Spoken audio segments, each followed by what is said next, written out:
As Daryl mentioned, I am the current chair of the AIC NCC. Welcome. Let's spell it out. The Alliance of IEEE Consultants Network Coordinating Committee. Our role is to try and help out the various consultants networks across the United States in whatever way they need help. So that's part of the reason we're having this. We're looking for any input from you as to what you would like. One of the things we're concerned with now is that many of the networks, for obvious reasons, have been inactive or somewhat dormant during COVID, and we seem to be getting to the end of that. So we're really interested in supporting networks, getting them moving again, helping people to get back to in-person meetings. One of the things we do is try and get new networks off the ground, and often we'll go and attend some local meetings if that's appropriate. One of the things for this presentation is we trying to provide some of the best practices that are out there among the consultants networks. For this purpose, we are getting examples from the Consultants Network of Silicon Valley. I am on the board there and a past chair there, but this network is one of the more successful out there. It is about 200 consultants, and they actually pay a fee for membership in this organization, which might be of interest to you. Please bring it up in the chat if that's something you're interested in doing. But they've had generally a monthly meeting focused on a technical topic of interest, wide interest. And then they also have meetings intermittently of interest, sort of uniquely to consultants. So, a lot to learn from them. This is not the only place, but, if you can get something from this that's valuable, if there's something else you would like, please let us know on the AIC NCC and through the chat here. With that, I am going to turn this over to Brian Berg, who is with the Silicon Valley Consultants Network, and some other members of the board will be talking here today. So Brian has been a technical consultant for over 40 years, one of those people who went directly into consulting instead of spending time in a cubicle. He's been very actively involved in IEEE for many years in the Silicon Valley section, has had many different roles, including the past chair of the Consultants Network of Silicon Valley. So with that, I'm going to pass it over to Brian. Brian? Thanks very much, Chris. Yeah, very happy to have you all here today. So we're going to be going over quite a number of topics. I've got actually a whole lot of slides.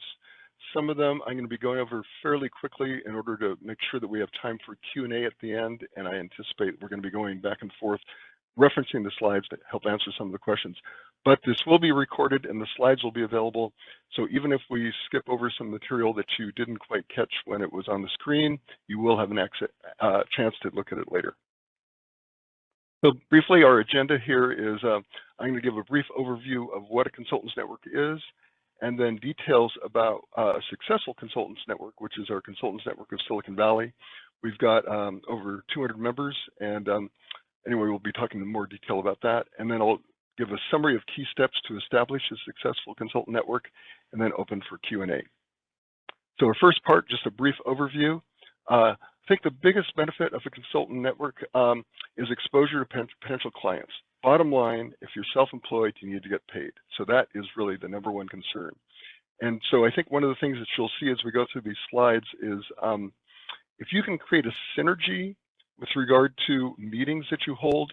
In other words, if you can invite potential clients, potential new consultants, just people who are interested in the topic, when they mix as a group during like the social part of the event that you should hold before or after, there's a good chance people can make connections. So if you can throw as many people into that room at a time with different backgrounds, that synergy can be very valuable. So I think that should be kind of the underlying theme of our whole discussion here today.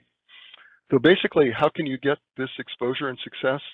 And we'll be talking about planning meetings around potential clients, and also websites to promote the skills of the members of a consultants network. So obviously a key thing is having a membership in your consultants network and then organizing meetings to draw potential clients.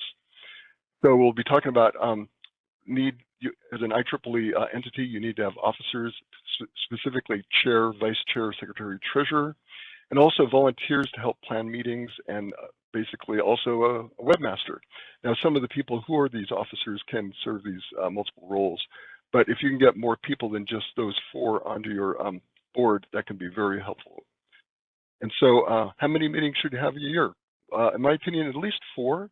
If you can have like 1 per month, say 10 over the course of a whole year, that's a pretty good number. You shouldn't really do more than 1 a month, but if you can do as many as 1 a month, like 10 a year, that's a great goal to have.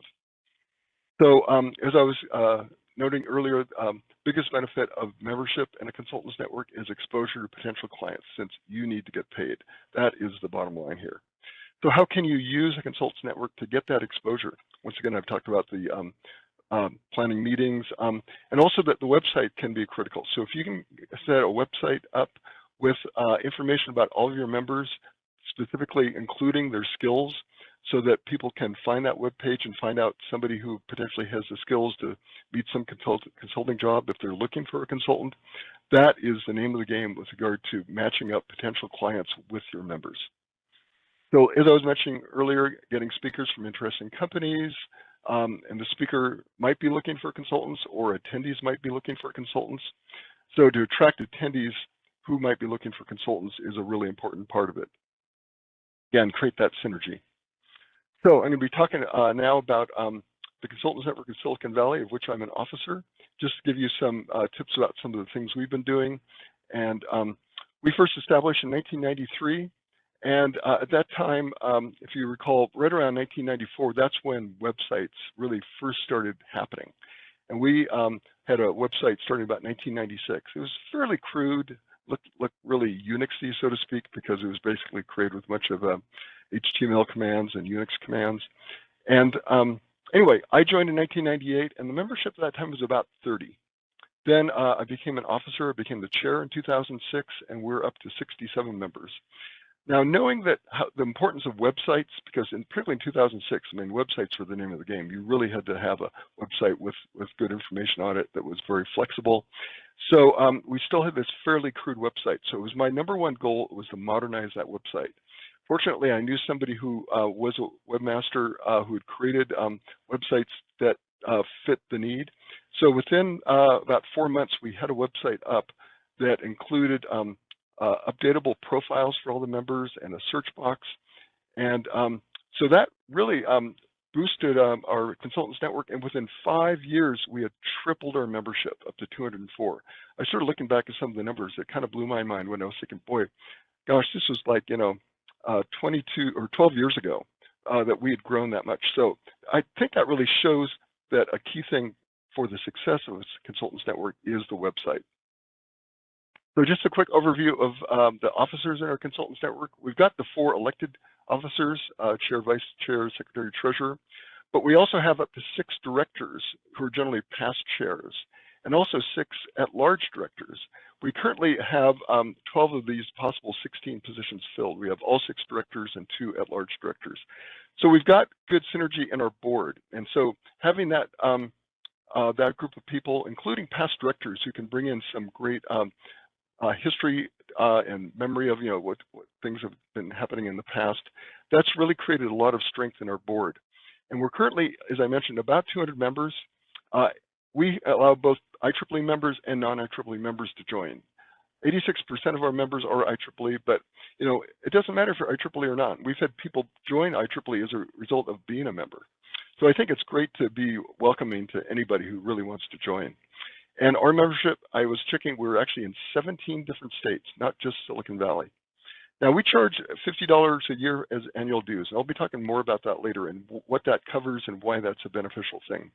Now our website is californiaconsultants.org. So generally that's a good website. It isn't complicated. People can pretty much remember that. Here's a quick rundown of our elected officers. Tom Coughlin, he'll actually be one of our speakers today. He's our chair. And we've also got David Snyder, John Carlson, and Paul Jensen. And then here's the rest of our directors. So I'm one of the directors. We've got these 5 other gentlemen. 4 of those 5 are past chairs of our consultants network, and then a couple of at-large directors. So each of these people has a role to play. We don't let somebody to be in any particular office for more than 2 years, and that ensures that we've got a good flow of people through the different offices. We don't, you can kind of run down people if they become chair for 6, 7 years, something like that. I've seen some chapters kind of fall by the wayside because the chair gets burned out and then there isn't somebody to replace them. And so having a good mix of people through these different roles on your board is really a good idea. So we run monthly meetings, 10 a year, and each of our officers takes on some tasks. Our secretary takes care of minutes, of course, that's a pretty obvious thing.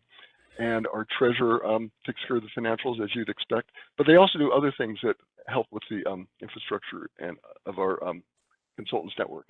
So as I mentioned, we've got 6 directors and 2 at-large directors.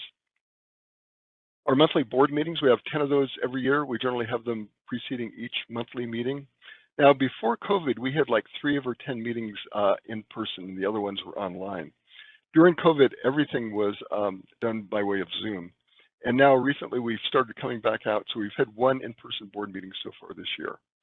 So, and pretty much every board member attends each meeting. We've had really good luck with that. So we've got good enthusiasm because we have a lot of balls in the air, a lot of things happening, and a lot of interesting things to do.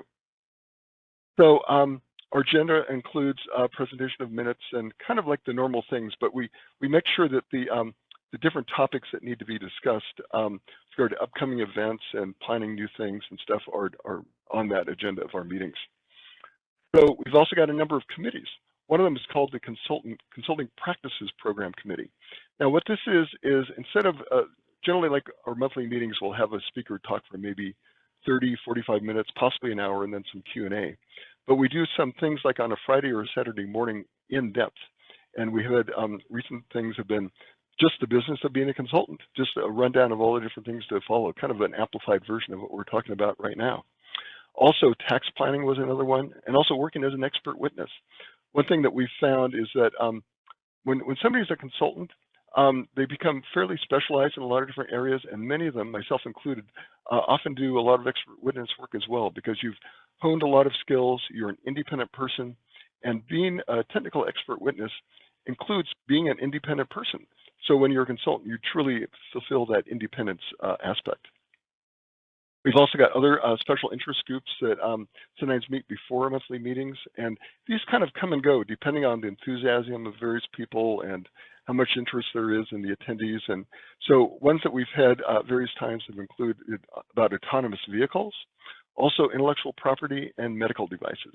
So like I say, these kind of come and go, and depending on how much enthusiasm there is, but we try to keep an ear down to the ground and find out what's happening, and if there's some enthusiasm that's beyond just our monthly meeting, we try to have these SIG meetings as well. So like I mentioned, we've got these monthly meetings, and also Consultants Network have a big advantage over the societies in the IEEE because we can talk about almost anything. While societies are fairly narrowly focused, and so I found that their meetings often only attract maybe 10 or 20 people, and sometimes it's hard to find topics. We have a myriad of topics that we can cover. And in fact, that myriad of topics is perfect for a consultants network because we've got people with a myriad of different skills. So since we're an affinity group as opposed to society, we have that advantage. And so when you set up your meetings, you should always keep that in mind that, kind of the sky's the limit with regard to the topics you can cover. Now, when we meet in person, we meet at the world headquarters of SEMI. This is a 2,000-member global coalition that's in Milpitas in Silicon Valley. And they've got a really nice meeting facility. We're able to rent the room there. Now, if you do set up meetings, it's often you might not have the money to be able to rent facilities. So it's good to try to find facility maybe that's available by way of one of your members, or maybe a fellow IEEE member, maybe one of the officers in your section. So look around. That's a typical place where people will meet. They'll make connections that way. And we definitely made this connection by way of IEEE as well. But SEMI is a big enough company with big enough rooms that they charge rent. And so we, fortunately, by way of these monthly dues, or actually the annual dues for our members, we have the luxury of being able to rent a room and have a really nice facility that can accommodate like 100 people, even a few more, for our events. One thing we do also is we provide free pizza and drinks, and that's always a big attraction. I mean, anybody who wants to come to a meeting that has free food. And as a result, we attract lots of people, consultants, potential clients, just people who are generally interested in the topics. Once again, this creates a synergy. So, we just kind of throw everything out there. We make everything available, different people coming from different walks of life, different companies. And that synergy has really been successful for our people to find potential clients. So, our in-person monthly events have typically attracted 40 to 100 attendees. As I mentioned, there's been a wide variety of speakers and free food and drink. Now, one thing we also do is we have our members, we allow them to stand up and give an elevator speech. Now, if you've never heard that term elevator speech, think of yourself getting into an elevator with another person and you're on there, for 20 seconds before one of you gets off. Can you describe your set of skills in a succinct and understandable way in 20 seconds to that person before they walk out the door? So that's a skill you should always have, because you never know when you're going to run into somebody who might be interested in you. And if you start rambling on, talking about lots of different things, they'll sort of get bored, maybe walk away. But if you can succinctly describe your skills in 20 seconds, then that's a great way to start a conversation. And if the person's not interested, fine. You're not wasting their time. You're not wasting each other's time. But it's a great thing to always have in the back of your head, be able to give that 20-second elevator speech at the drop of a hat. So we then also ask the audience at our meetings if anyone's looking for a consultant. So that's a perfect opportunity if somebody came along thinking, oh my gosh, there's a bunch of consultants here. We've got that job we need to fill. We allow them to stand up and describe what they're looking for. And we've had people match up with people who've attended the meeting by way of that opportunity.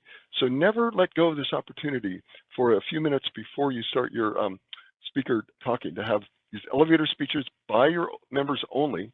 Don't allow non-members to do it, because this will be an encouragement for them to join if they're allowed to have this venue for that 20 seconds, as well as anybody who's there who's looking for a consultant.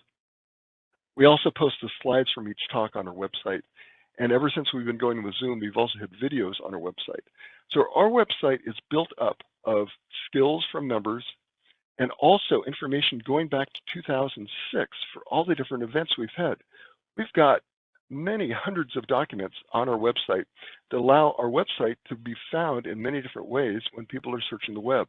And as they're finding our website, they might find skills from some of our members. So once again, it's a synergy where you throw all these things in this pot, which is your website. And that's a great way to maybe find people when they're web surfing, trying to look for a consultant. So ever since we went virtual with our events when COVID hit, we've actually had our attendance go up. We are now attracting 80 to 180 attendees for events. So we're actually seeing a lot of benefit from COVID indirectly by way of this strictly online aspect of our meetings.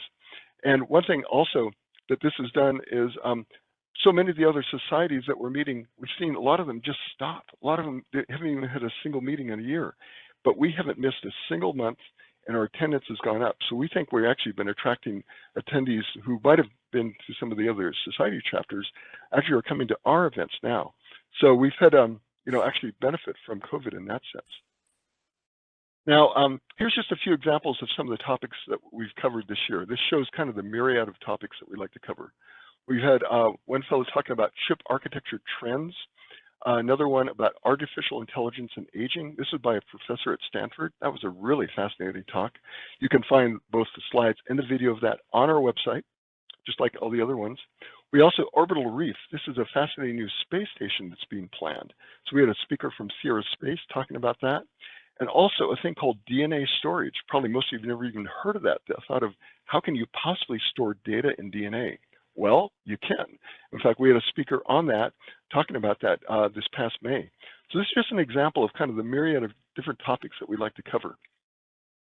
Now, what I'd like to do now is turn this over for a few slides to be presented by one of our officers, Joel Kent. He's one of our current directors, and he's the past treasurer.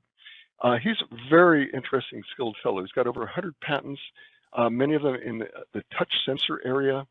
And he actually joined us before he was a consultant, because he had heard about us and was so impressed by us that he wanted to become a consultant. When he eventually decided to go into consulting, he was already a member, and then shortly thereafter he became one of our officers. So I turn it over now to Joel Kent. Thank you very much, Brian. Brian has quite rightly emphasized the importance of the monthly events for which the centerpiece is talk on a variety of interesting topics. Typically, the talks are provided by invited speakers from outside the consultant network. But don't overlook the possibility that within your consultant network, you have talent that could give very interesting talks. And I will just present one example of that with CNSV. For our February event, back to the last slide. Yeah, for the February event, we had a panel of 5 board members that both presented and conducted a panel discussion afterwards. And for this talk, the inspiration was I was impressed at how much experience was in the board members, and that was interesting information that could be shared with the potential next generation of consultants. The title of the presentation was The Consulting Career Option. The next slide, please. The first half of the presentation was a lot of good general advice for somebody who's trying to decide whether or not to become a consultant. The second half, which was my favorite part of the presentation, was where we made case studies of the experiences in the careers of the 5 panelists. This particular talk was focused on why become a consultant. That's different than a lot of what CNSV has to offer, which is information on how to become a consultant. The next slide relates to how to become a consultant. Thanks to the initiative of board member Joel Williams, we now have a mentoring program, which is free to members of CNSV. And it provides new consultants or consultants that want to up their game to talk to and get all sorts of good, practical, hands-on information from seasoned and successful consultants. And with that, I turn it back over to you, Brian. Thank you very much, Joel. Our next speaker is our current chair, Tom Coughlin. He's been a CNSV officer since 2016 and been on a member of CNSV for many years. He and I actually share a lot of common areas of skills. We both are interested in digital storage and memory and flash memory, and we've both been chairs of the Santa Clara Valley section. Tom has also been Region 6 Director and is currently one of the candidates for IEEE USA President-elect. And he's also an IEEE Fellow for his work with digital storage technology, and I turn it over to Tom. Well, thank you very much. By the way, I think, Brian, you invited me to join CNSV in 2007 or 8. And I ended up, really? Oh, great. Yeah, and I ended up giving one of the talks, actually. And that's actually, someone asked about how do you get speakers? Well, one way is you might invite them to join the group if they're doing something interesting to talk about. I had just written a book, so I gave a talk about writing a book, if you remember that, Brian. Oh, absolutely. In fact, I contributed both editions of your book. Yeah. So let's talk a little bit more about this. I'll try to be faster, trying to get time for more discussion. So this year, we actually have accumulated a big budget, a big account, and we felt we should be doing something with this. So this year, one of the things we did is we were a platinum sponsor of the 2022 Global Humanitarian Technology Conference, which is held at Santa Clara University in August. This brought the Move Truck, and basically what we were sponsoring was the Move Truck West. There's 2 of these Move Trucks, which are disaster response vehicles. It was located down in San Diego. We brought it up to the conference in Santa Clara. So it went from Southern California to Northern California. We also sponsored 2 of our evening meetings, our regular meetings, but we did them at the GHTC. One was on diversity in the workplace, and the other on communication, computing, and power during disaster response, and included people from local disaster response groups, fire departments, things of that, but also from the Move Truck. And we also organized 2 other events during the GHTC. Next slide. Other things we've been involved in, advocacy for consultants.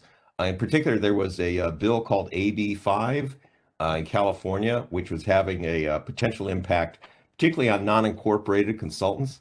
So we actually had a group of us that went visited legislatures in Sacramento to talk to them about that. We've also been hosting some IEEE USA Washington updates focused on consultants with Russ Harris, and we've been active in the various IEEE USA congressional visits days that we've been doing, especially virtually. We've had really big attendance. We've been involved, many of us been involved in conferences, and we brought CNSV into those conferences. For instance, Brian and I are both involved in organizing the Flash Memory Summit, which was in early August this year. We had a booth there. And we also had a booth at the GHTC. So if you've got industry events going on in your area, you might offer to help advertise them, for instance, and maybe get a discount on people attending, or maybe it's free, but also ask maybe to get a booth to get exposure to your consultants network. Also, and Brian particularly has been involved in this, we've been very active in the IEEE milestone program for instituting especially milestones on local achievements. One of which was done recently was a SPICE circuit simulation. Was that in August, or was that? That was September, actually, just exactly 1 year ago. Yep. And so that was actually developed by another one of our past chairs, Larry Nagel, was the inventor of SPICE while he was working at University of California, Berkeley. So with that, I turn it back to you, Brian. Great. Thanks very much, Tom. Appreciate that. And one thing I did mention earlier, by the way, is starting about a year and a half ago or so, anybody who was a speaker who was interested could actually join our consultants network for free for a year. So we thought that was a pretty good idea, because it's basically no skin off our back to add one more member on, and it creates more synergy when you have one more member in the crew. So so that's I think been a pretty neat benefit, and a lot of people have appreciated that and continued their membership on when they actually had to pay that fee, because they thought it was worthwhile to be a member. So just want to show you what our member profiles look like. This is the first part of my personal profile. So it actually continues on quite a bit further. There's a lot more information than just this, but shows that you can have your company logo, a photograph, or your particular contact points, things included, and plus your skill set. And this is really important, because when you go to the web page, you'll see that there's a search box on our website. And if you want to find a consultant, for example, you throw some words in there. You'll find all the hits for member profiles that match that search string. There's also our events from the past. I mentioned that we keep them on our website. Those are searched as well, along with articles, white papers, and blog entries that are on our website. So you can get a whole plethora of information from this typing something into our search box. And of course, the first information, as I mentioned, was backgrounds of consultants whose skills match that box. So this is a way that our website is a very useful tool. Even if somebody wants to go there to find out other information, they'll also find out about our consultants, even if they weren't looking for them in the first place. And so that's another one of these synergy things that maybe somebody will actually look for a consultant if they knew other information was on our site. So just a quick bit of background about our website. We have a webmaster, Jeff Sapphire, and he's created our website using WordPress. And he's got a number of things in there. We've got a database that manages all this content, and it's a lot of content. As I mentioned, we're going back, presentations going back like 16 years, and videos, and so we've got like many things on the site. So he uses the WordPress toolset to help simplify page creation. He's also got plugins that speed up the access time for the data. So we've got a pretty sophisticated website. And so I just want to talk about a few other member benefits. One really key thing is email list servers. This allows any CNSV member to communicate with every other CNSV member if they've got a question. Here's just a few examples of some of the questions that we've had recently, like somebody's looking for a CPA, somebody's looking for business insurance, somebody's looking for a medical device company that was looking for consultants. In other words, here was a job opportunity. If you had experience with medical devices, here's somebody's offering you a consulting job potentially. So we had, this kind of thing happens all the time. Somebody had a question about BitTorrent, and also another consultant was needed with regard to broadband and fiber communications. So people, and it's amazing when you see a question happen, you'll see 5, 6, 7, 8 responses. People are really giving. It's kind of a fellowship that exists within our membership. People help each other because they know when they help each other, they might be helped as well at some later time. So it's a really powerful thing we've got with this website and this group of 200 consultants. So we also have a list server to promote our monthly events, and I built that up over the past 20 years now, I think it's been. We've got over 4,000 subscribers. So every time we promote an event, we've got over 4,000 people who hear about it. And our board of directors also has a list server. So I'll just quickly go over the key steps that we've been talking about today. So what's the goal of a good consultants network? Create opportunities for consultants to meet clients. How do you build a successful consultants network? You've got a strong board and hold meetings with interesting speakers. And how do you build a strong board?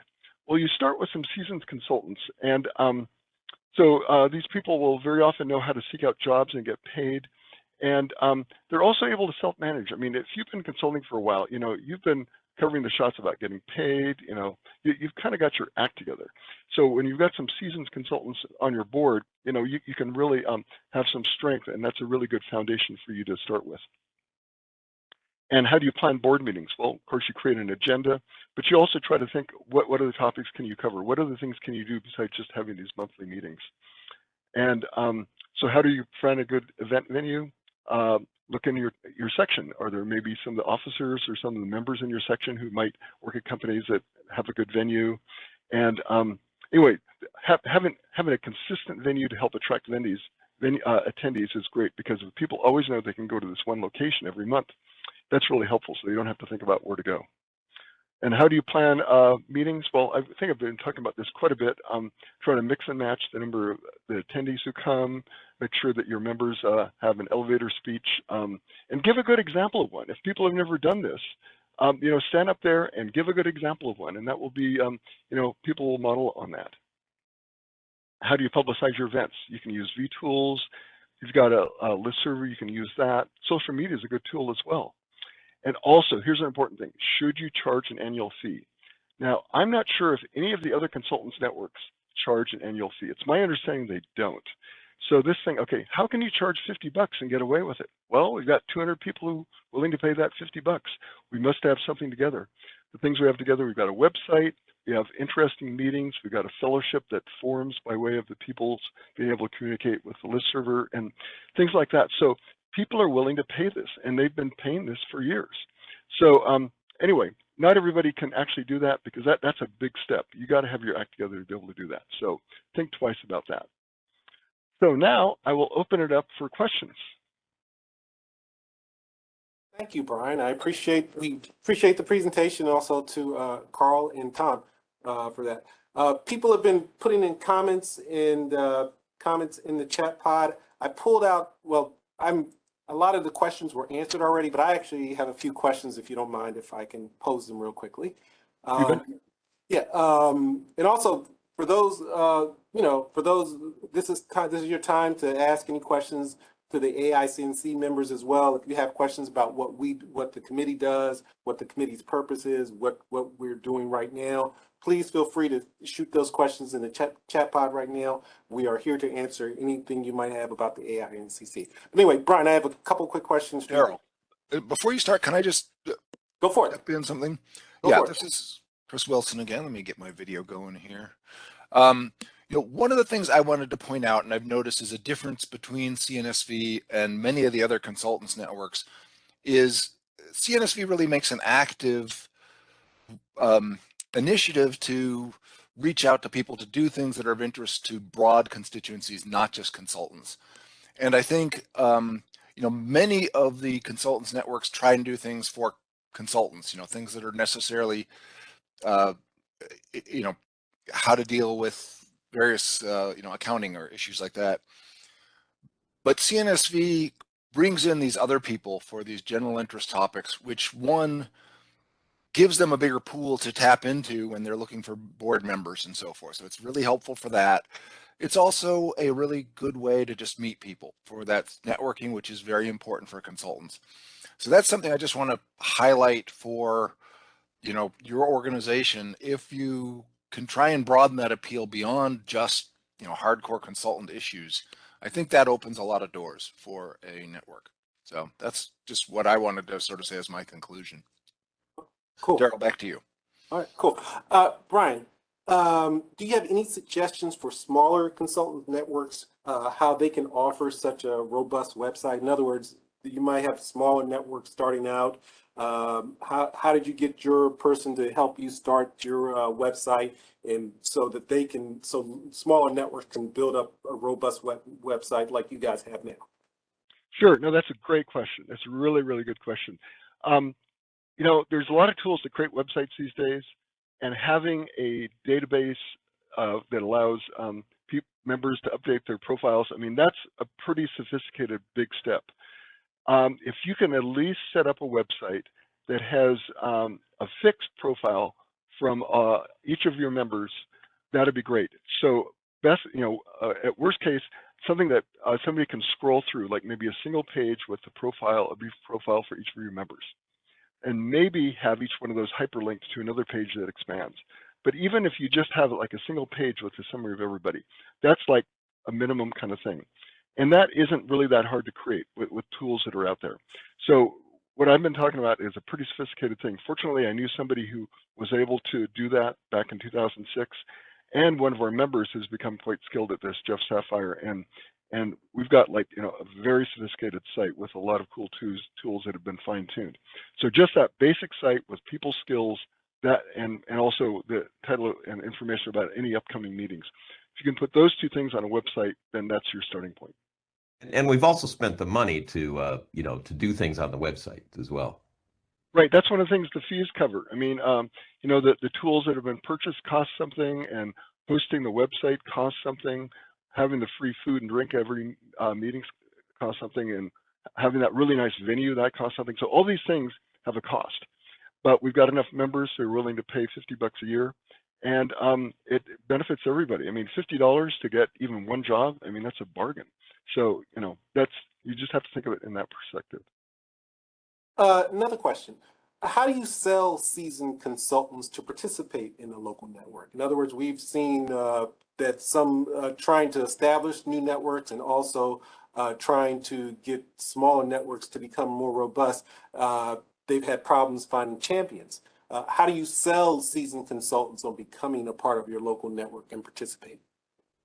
Well, look around at your circle of friends. It's probably the easiest step. And presumably that circle of friends includes some people from IEEE, maybe in your local section. I mean, if you're in this position, you should know your officers, or at least some of your officers, or at least some of your most active, maybe past officers. That's a very rich resource, because people who've been officers in the past or currently officers, those are people willing to step forward and do something. You know, they're willing to give. And so that's a perfect kind of a thing. Somebody who's willing to give that way. And if you just look around at people around you, like, of all the people you know, there might be one or two people who, you know, really maybe are willing to take that extra step. So I think start with your friends, then look at your IEEE associates. That's my recommendation. So another part of this also is that, in fact, Brian and I have done this with each other, where we've given each other work that, and knowing other consultants can be useful in expanding your own practice, i.e., they may have things that they could use your expertise on, and you may have things that you could use their expertise on in projects you run into. So this really is an important part of can be an important part of building your business, being a member of a group like this. By the way, there's another question that was talking about AB5, as one I mentioned, and it had impact on the San Diego Consultants Network. You know, there were things that were done with AB5 that made it perhaps a bit less impact than it had, but maybe the damage had been done by that time. But Bill, if you'd like to talk about, you know, San Diego and getting active, you know, one of the things is, and I mentioned this in the chat, is that if you're not in the same section, you can actually have more than one host for an online event. So several different consultants networks can actually get credit for an event, and each one of them can get credit for the attendees at the event. So that's something to keep in mind with these virtual events, is that people can attend from anywhere. And you might be able to use that as a way of leveraging meetings in an organization that needs to build up its meetings. You know, that's one way to help do that. So just a thought there. A question did come in. It says, Brian, hi, Brian, do you buy WP plugins? Which I'm not sure what that means, but maybe you do. That's WordPress plugins, yes. I can't tell you which ones right offhand, but indeed Jeff Sapphire has got a number of plugins for WordPress. I could give you some follow-up for which ones, if that's of interest. But yes, we definitely have plugins. Looks like Jay just or Jeff just actually answered the question. Oh, fantastic! Did he? Okay, yeah, I thought he saw that. Yeah. Yeah, he beat us to it.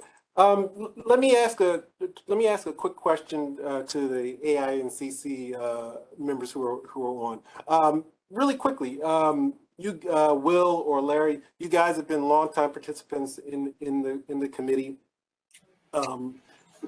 What in terms of the benefits of the committee and what the committee is doing, can you just sort of give an outline? Maybe Will, I know you're a better talk. You're a talker. If you want to take a shot at that really quickly.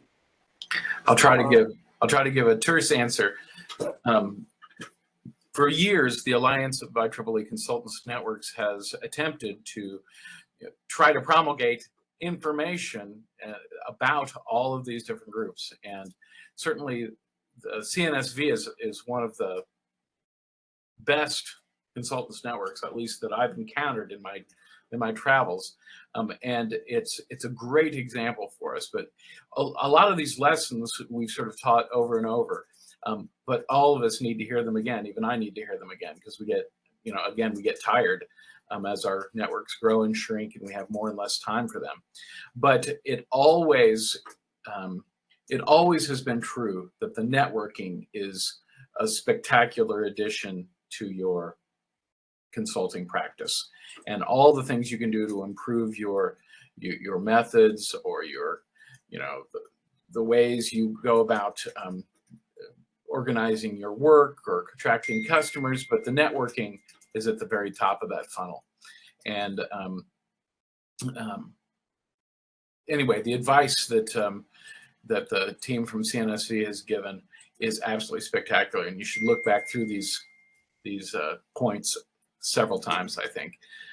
The committee has spent a number of years making trips 2 or 3 times a year out to local groups where we can give a sort of a half day or a full day seminar on, all of these kinds of topics, and go even farther into a lot of them.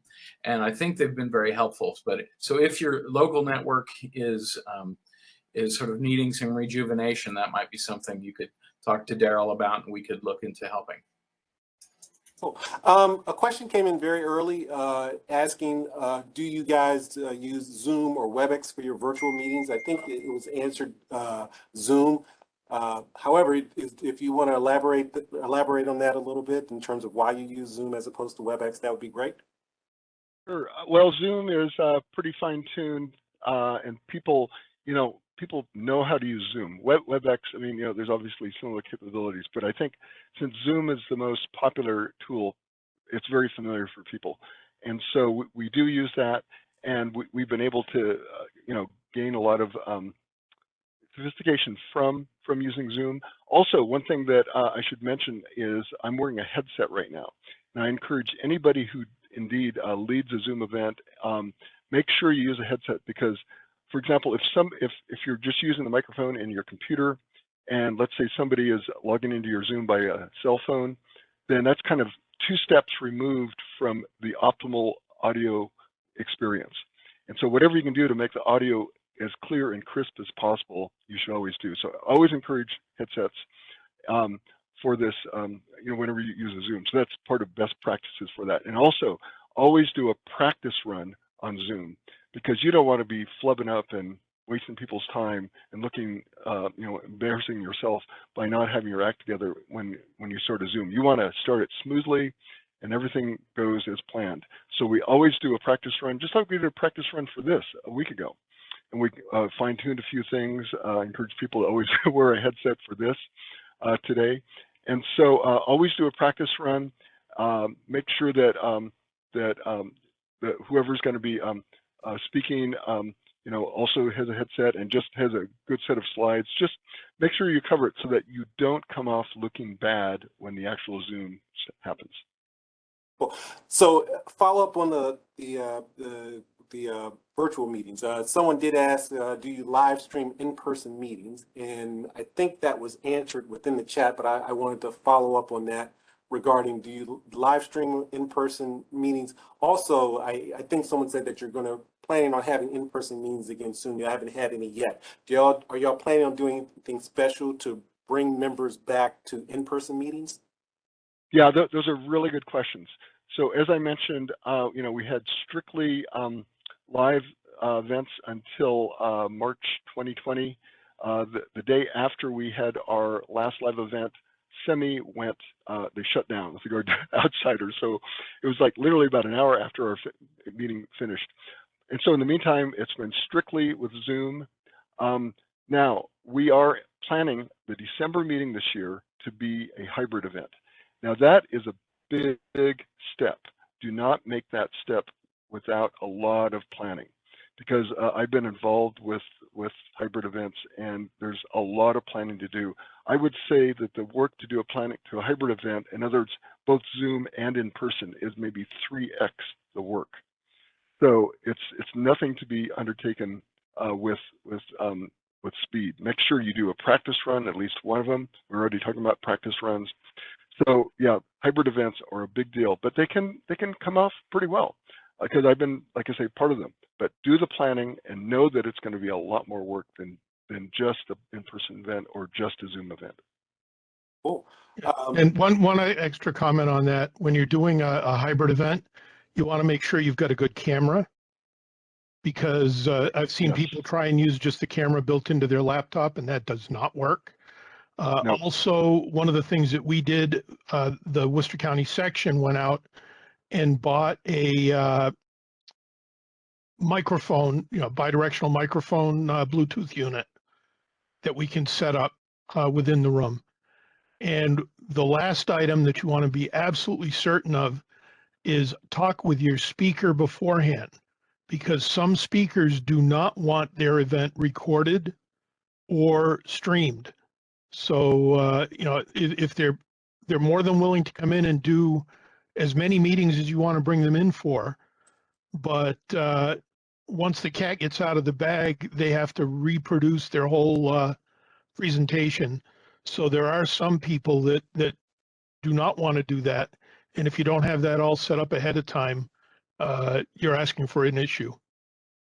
Indeed, good points. And of course, if you do a practice run, that will obviously come out with that. But you don't want to get to the point where say, okay, we're going to do a practice run for this hybrid thing. We said, no, wait a minute, you didn't say anything about that. So yes, make sure you plan that ahead of time. That's a very good point, because we do have in the past sometimes had presenters, for example, even the in-person events, didn't want their slides posted, things like that. So yeah, make sure you cover all those points before you sign somebody up. And so you should also have somebody dedicated to running the camera.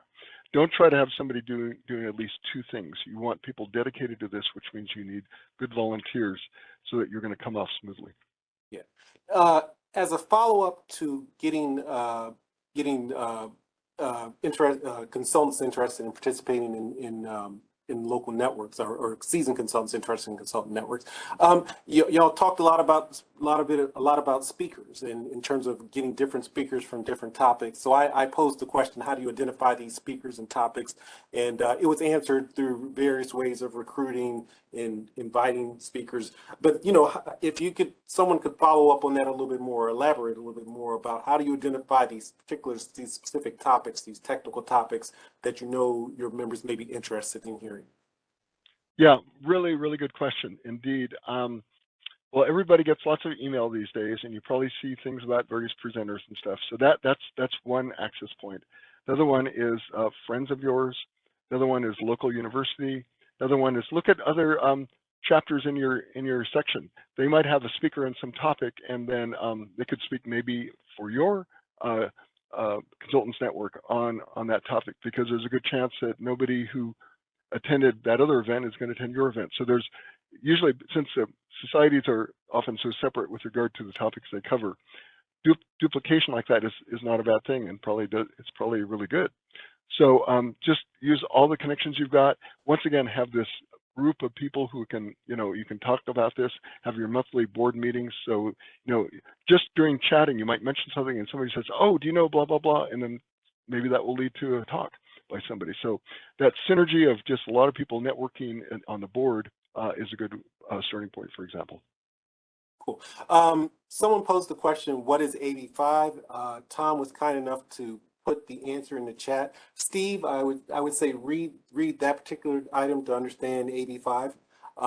However, I will also mention that on October 20th, IEEE USA will be doing a webinar because a webinar dealing with that particular issue, because the Department of Labor may be writing some rules to impose what happened in California on all consultants across the country. So please look out for that advertisement. It'll be in our newsletter. It's also on the IEEE USA webinar page right now. October 20th by Russell Harrison on Department of Labor's rulemaking to implement the ABC tests for consultants nationwide.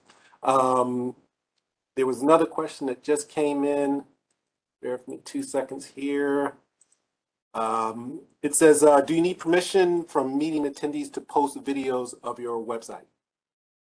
Yes, that's a good question. We have a form that was created actually by one of our Consultants Network members who's an attorney. And so he put together a little agreement form that we have everybody sign so that we can post both the video and the slides from their event. And if they have an objection one or the other, then that's so noted and we don't do it. So we have a record of those signed statements from each one of our presenters. Brian, that's for the speaker, but there may also be questions from the audience. And I think there is a notice that people get on Zoom when you say you're recording that they understand that it's being recorded. So that's another thing we do, right? Interesting point. Yeah. So I think that's covered by default, but that's a good point. Thank you. Yeah. Next question says, do you recommend using Client Customer Relations Manager, CRM? I'm not sure what that's related to, but put it out to you. Yeah, I don't quite understand that, but let me kind of see if I can figure something out. Basically, do you use somebody to help you find speakers or find consultants? Well, I guess. Jay, can you elaborate a little bit on that for me? I think this is more if we use CRM tools to manage our membership or CNSV's membership. And I think the answer is no. I mean, there's these email lists and so forth, which are maintained by Brian and others. But there's not a lot of CRM done there. And then the database that's part of WordPress maintains all the info online for the website. Yeah, this is Will. Let me say something too. I mean, it may be the question too. Obviously, CRMs are often used in the business, in your business, to keep track of your clients and to keep track of the chain of correspondence with the clients when you're trying to keep track of lots of different projects. And so it may be that this question is, do you do that, or do you have some method to keep track of that inside? And I'm not sure if the same level of criticality inside of CNSV as it would be in one of our businesses. So we've got the database for the website, and we've got what is effectively a database that runs list servers. So that's what we do. Cool. All right, we have 5 more minutes left. I hope if you have any more questions, please feel free to get them out there. I was thinking there would be more questions for our AINCC members, but I'm happy that you guys are asking questions. I'm going to give it a last call for questions to see if anyone has any. Brian, Tom, Carl, if you want to make any last comments, please feel free to do that right now. Go right ahead, Tom. Well, actually, regarding the national version of something like AB5, Daryl, it'd be useful to know, the status, the relationship of what they're going to be doing or what it appears they might be doing versus being incorporated versus unincorporated. That might be something worth addressing there. I will relay that question to Russ. He'll be the one doing the presentation, and obviously better able to answer that particular question as opposed to myself. Because at least in California, that made a big difference if you were incorporated versus an unincorporated consultant. Yeah. I know the Department of Labor, they're doing it's through the rulemaking process. So I don't know, but I will relay that to Russ for sure. And if that's the case, there have been things about incorporating, which we actually have had in CNSV, talks about doing that, how you do that, or even people that can help people do that might be something that could be of interest to our networks.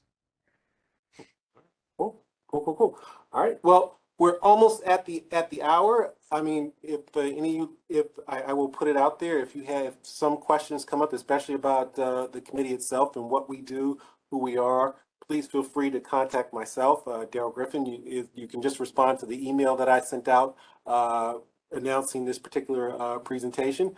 I want to thank, obviously, Brian, Tom, Carl, for coming on and sharing with us, everything you guys do and that makes your local network very successful. We really appreciate you sharing that knowledge and information with us, and then also with the rest of the local consultants networks. I should put out, I think Tom asked a question about meeting sharing in terms of how we share meetings of other local consultants networks. We used to have a space on our website to do that, but we don't do that any longer because it was actually very time consuming. But I think if you post your meetings on vTools, you can find them there. You can do the search feature through vTools and find where other consultant networks meet and talk. So, and another reason why that could be important is that you can have, for these virtual meetings, you can have co-hosts from different sections. They each can get credit for the attendees. Yeah. We